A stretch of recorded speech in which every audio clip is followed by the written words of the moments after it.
কলকাতা ইউনিভার্সিটির আন্ডারে IDC paper যাদের এডুকেশন রয়েছে, এই ভিডিওটা তাদের জন্য খুবই হেল্পফুল হতে চলেছে। কারণ আজকের ভিডিওতে আমি তোমাদের এডুকেশনের চ্যাপ্টার ওয়াইজ কিছু ইম্পর্টেন্ট কোয়েশ্চেন বা সাজেশন বলতে পারো বলে দেবো, যেগুলো প্রত্যেকটা কলেজের জন্য খুবই ইম্পর্টেন্ট এবং প্রত্যেকটা কলেজে কিন্তু এখান থেকেই কোয়েশ্চেন ঘুরিয়ে ফিরিয়ে আসে। ঠিক আছে, এই আইডিসি পেপারে যেহেতু কলেজে কোয়েশ্চেন হয়, সেহেতু কিন্তু তোমাদের একটু তুলনামূলকভাবে বেশি প্রশ্ন পড়তে হবে। খুব একটা বেশি তাও আমি রাখিনি, একদম বাছাই করা প্রশ্ন রয়েছে। দেখো, প্রথমেই ফার্স্ট চ্যাপ্টারে কী প্রশ্ন প্রথমেই পড়বে। দেখো, প্রথম প্রশ্ন যেটা পড়তে হবে সেটা হলো সর্বসমাবিষ্ট শিক্ষা কী, এবং সর্বসমাবিষ্ট শিক্ষার কী কী পার্ট পড়বে, এর বৈশিষ্ট্য পড়বে, প্রকৃতি পড়বে, সুবিধা অসুবিধা পড়বে, সর্বসমাবিষ্ট শিক্ষার বাধা বা প্রতিবন্ধকতা ও উপাদান। ঠিক আছে, এই কটা পার্ট তোমাদের সর্বসমাবিষ্ট শিক্ষার মধ্যে পড়তে হবে। পরের প্রশ্ন কি রয়েছে, অন্তর্ভুক্তিমূলক সমাজের ধারণা দাও। ঠিক আছে, অন্তর্ভুক্তিমূলক সমাজের ধারণা তোমাদের পড়তে হবে। এরপর বহির্ভূতকরণ কাকে বলে এবং বহির্ভূতকরণের উপাদানগুলি লেখো। বহির্ভূতকরণ কাকে বলে এবং বহির্ভূতকরণের উপাদান। ঠিক আছে, খুব ইম্পর্টেন্ট একটা প্রশ্ন। অন্তর্ভুক্তিকরণ বা বহির্ভুক্তিকরণ দুটোর মধ্যে থেকে যে কোনো একটা আসবেই, এবং বা দুটোও আসতে পারে। হয়তো সর্বসমাবিষ্ট শিক্ষাটা 15 মার্কসে এলো এবং বহির্ভূতকরণের থেকে কোনো একটা প্রশ্ন 5 মার্কসে এলো। ঠিক আছে, সেই জন্য আচ্ছা, তোমরা কিন্তু কেউ ভিডিওটা স্কিপ করবে না, পুরোটা ভালো করে দেখবে, কারণ আমি তোমাদের বলে দেবো কোনটা কিভাবে পড়বে, কত নাম্বারের পড়বে, সব কিছু কিন্তু বলে দেবো। সেই জন্য স্কিপ না করে পুরো ভিডিওটা দেখো, তাতে কিন্তু তোমাদেরই হেল্প হবে। পরের প্রশ্ন দেখো কি পড়বে, সর্বসমাবিষ্ট বিদ্যালয় কাকে বলে এবং এই সর্বসমাবিষ্ট বিদ্যালয়ের বৈশিষ্ট্য পড়বে।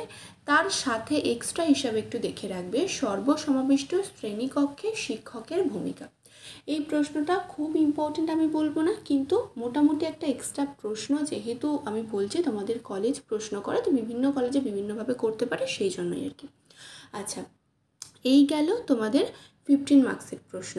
এবার এই প্রশ্নটা যেটা আছে সেটা তোমাদের 5 মার্কসের প্রশ্ন। সেটা হলো বিশেষ শিক্ষা এবং সর্বসমাবিষ্ট শিক্ষার মধ্যে পার্থক্য। 5 মার্কসের জন্য এটা কিন্তু একটা ইম্পর্টেন্ট প্রশ্ন, এটা কিন্তু ভালোভাবে পড়বে। আর কি পড়বে, সর্বসমাবিষ্ট শিক্ষায় বিদ্যালয় এবং পরিবার ও সমাজের ভূমিকা, মানে প্রত্যেক কটা 5 করে পড়বে। ঠিক আছে, এটা কিন্তু 5 নম্বরেও আসতে পারে বা দুটো একসাথে দিয়ে দিতে পারে। কিভাবে, সর্বসমাবিষ্ট শিক্ষায় বিদ্যালয় ও পরিবারের ভূমিকা বা পরিবার ও সমাজের ভূমিকা, এইভাবে 15 মার্কসেও দিতে পারে, আবার 5 মার্কসের ইন্ডিভিজুয়ালি দিতে পারে। কিন্তু ওই জন্য প্রত্যেক কটা তোমাদের কিন্তু ভালোভাবে 5 মার্কসের করে আলাদা আলাদা করে তৈরি করবে। ঠিক আছে, এবং এটাই কিন্তু তোমাদের ছিল প্রথম অধ্যায় বা ফার্স্ট চ্যাপ্টারের শেষ প্রশ্ন। ফার্স্ট চ্যাপ্টার থেকে এই কটা প্রশ্ন পড়লেই হয়ে যাবে। এবার আমি চলে যাব সেকেন্ড চ্যাপ্টারে, দ্বিতীয় অধ্যায়ে কী কী প্রশ্ন পড়বে। কিন্তু তার আগে আমি বলবো, যারা যারা এখনও পর্যন্ত সিলেবাসের ভিডিওটা দেখোনি, অবশ্যই তারা কিন্তু আগে সিলেবাসের ভিডিওটা দেখে এসো। সেখানে আমি তোমাদের কোয়েশ্চেন প্যাটার্ন কীরকম হবে সেই সম্বন্ধেও কিন্তু আলোচনা করে দিয়েছি। সেটা তোমরা যদি জানো আগে সিলেবাসটা, তাহলে কিন্তু তোমাদের পড়তে সুবিধা হবে। কী কী পড়বে, কী কী রয়েছে, সেগুলো তোমরা জানতে পারবে। সেই জন্য সিলেবাসের ভিডিওটা আমার মনে হয় আগে একবার দেখে আসো। ঠিক আছে, এবার চলে আসবো দ্বিতীয় অধ্যায়। দেখো, দ্বিতীয় অধ্যায়ের প্রথমেই যে প্রশ্নটা রয়েছে সেটা রয়েছে ব্যাহত দৃষ্টিসম্পন্ন শিশু বা দৃষ্টি প্রতিবন্ধকতা কী, এবং দৃষ্টি প্রতিবন্ধকতার কী কী পড়বে, দৃষ্টি প্রতিবন্ধকতার কারণ, দৃষ্টি প্রতিবন্ধকতার সমস্যা এবং দৃষ্টি প্রতিবন্ধীদের শিক্ষা পদ্ধতি ও পাঠ্যক্রম। ঠিক আছে, এগুলো তোমাদের পড়বে। আচ্ছা, এখানে একটা কথা বলে রাখি, প্রশ্ন যদি ঘুরিয়ে আসে, মানে এরকমভাবে দিতে পারে যে দৃষ্টি প্রতিবন্ধকতা বা প্রতিবন্ধী যারা, তাদের বৈশিষ্ট্য লেখো, তাহলে কিন্তু যে সমস্যাগুলো আছে সেগুলোই কিন্তু লিখে দিলে কিন্তু হয়ে যাবে। এবার পরের প্রশ্ন রয়েছে, দেখো, শ্রবণ প্রতিবন্ধকতা কী এবং একইভাবে শ্রবণ প্রতিবন্ধকতারও কারণ, সমস্যা, শিক্ষা পদ্ধতি ও পাঠ্যক্রম, এগুলোই কিন্তু পড়তে হবে। এবং এখানেও যদি বৈশিষ্ট্য আসে তাহলে কিন্তু সমস্যা লিখলে হয়ে যাবে। এবং এই দুটোর মধ্যে থেকে যে কোনো একটা আসবেই, না হয়তো শ্রবণ প্রতিবন্ধকতা আসবে, না হয় দৃষ্টি প্রতিবন্ধকতা আসবে, দুটোর মধ্যে থেকে যে কোনো একটা আসবে। আবার দুটোও কিন্তু আসতে পারে, ভালো করে পড়বে, একদম বাদ দেবে না। যে প্রশ্নগুলো আমি দিচ্ছি খুবই বাছাই করে দিচ্ছি, কম প্রশ্ন দিচ্ছি, এর মধ্যে থেকে কিন্তু একটাও তোমরা বাদ দেবে না। আচ্ছা, পরের প্রশ্ন রয়েছে, দেখো, সেরিব্রাল পালসি কী, এর কারণ লেখো।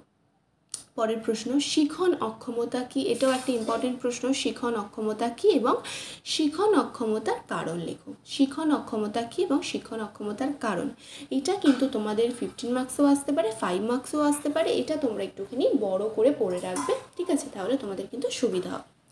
পরের প্রশ্ন রয়েছে দেখো, তপশিলি জাতি ও তপশিলি উপজাতি কাকে বলে?